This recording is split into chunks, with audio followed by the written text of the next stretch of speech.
We're going to look at a fundamental movement that all human beings should be able to do well.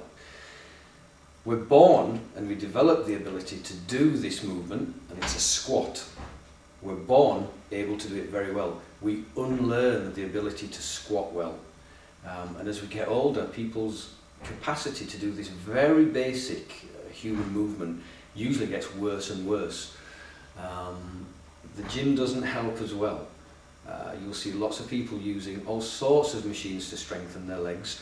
The best way of doing it is to learn how to squat well and then increase the progression of that and the difficulty by doing it with weights, with kettlebells, with dumbbells. The basic movement is very important though, and we're going to spend some time looking at the mechanisms of how to squat well. Okay. First thing I want you to bear in mind is that you squat with your hips, not your knees. And yes, you can squat all the way down. You're not going to break if you go beyond 90 degrees and all the other things that fitness instructors may tell you or you read in magazines. And we're going to do deep squatting, and we're going to do it safely, and we're going to do it with the largest muscles in your body. They're designed to do this. So, first of all, let's have a look at the basics of the squat, which is how to hinge your hips. So, Kim, if you stand side on. Now, do a quick posture check. You know how to do this. Open your chest, draw your tummy muscles in, express the length of your back. Your back is right from your tailbone right up to the crown of your head. Your knees are soft, they're not pushed back into extension, but they're not bent, and your weight is balanced between both feet.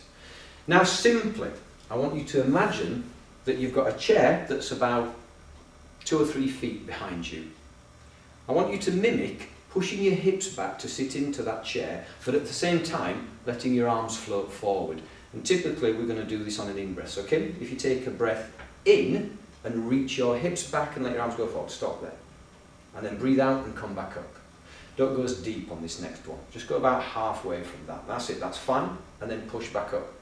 Can you see, as Kim just does a few more reps of that, how the dominant movement is coming from the hips, not the knees. The knees are secondary. Look at the muscles involved. Legs obviously, but the muscles of the bottom and the hip. The arms just come up as a bit of a counterbalance.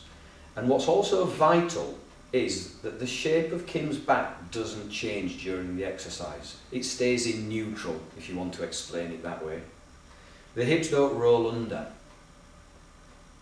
So there's no movement in the back. The hips move back, the knees bend to allow that movement, and all the stress is in the large muscles of the hip and the upper leg. We can go a little bit deeper. Take a breath in.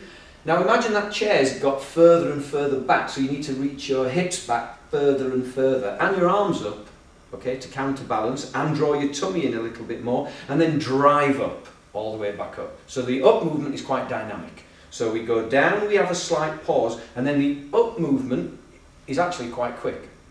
But as long as your back's in a safe position, as long as it hasn't moved, and all the force is going through the large working muscles, you're fine with this exercise. Do one more, Kim. We breathe in, we pause, we breathe out, and it's a quick, explosive movement all the way back up. And that's how we safely squat in exercise and in daily life.